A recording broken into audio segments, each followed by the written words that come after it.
kapag na-encounter nyo yung date na ganyan, ibig sabihin yung battery niya either dead na yung battery or lumuwag. Ang gagawin mo lang, tatanggalin yung 4 na tornilyo dito. 4 na tornilyo yan eh.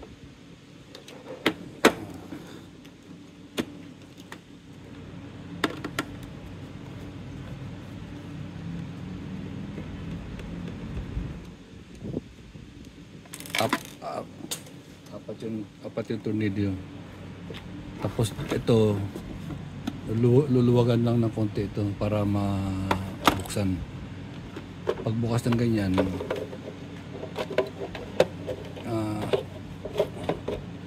kailangan tanggalin ito. Pull down lang.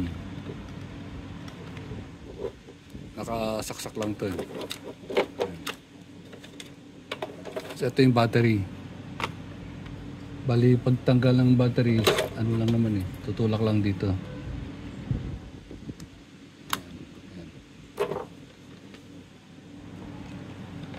Ito yung battery na ginagamit.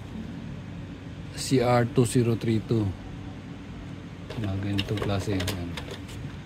CR2032. Tapos ilagay lang dito.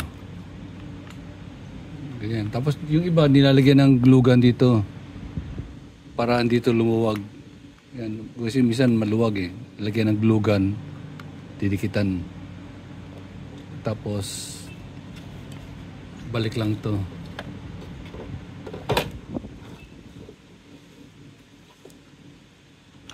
Yan.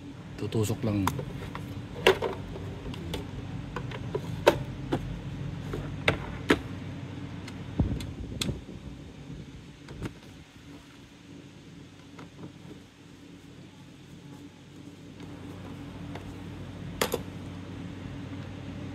Pagka ni power mo, ganun pa rin ang time niya kasi hindi pa nag-update. Pag nilagyan mo ng SIM card,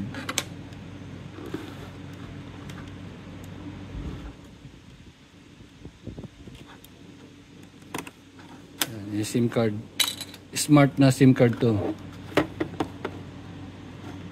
Makikita mo nagkaroon na ito ng signal, i-update ng SIM card yung oras.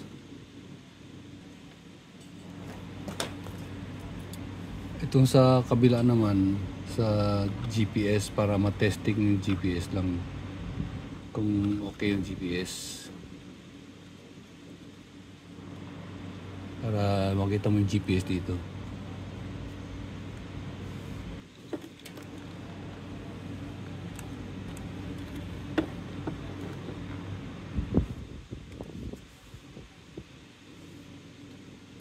Pagka power ayan, may GPS na, pero yung GSM wala pa eh. Pagka may signal na yan, aayusin niya yung oras eh.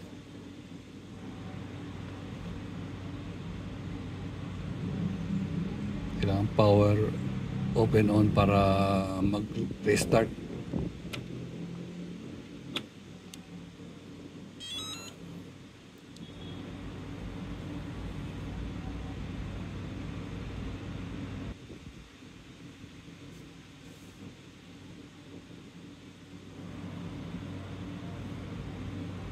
Yan.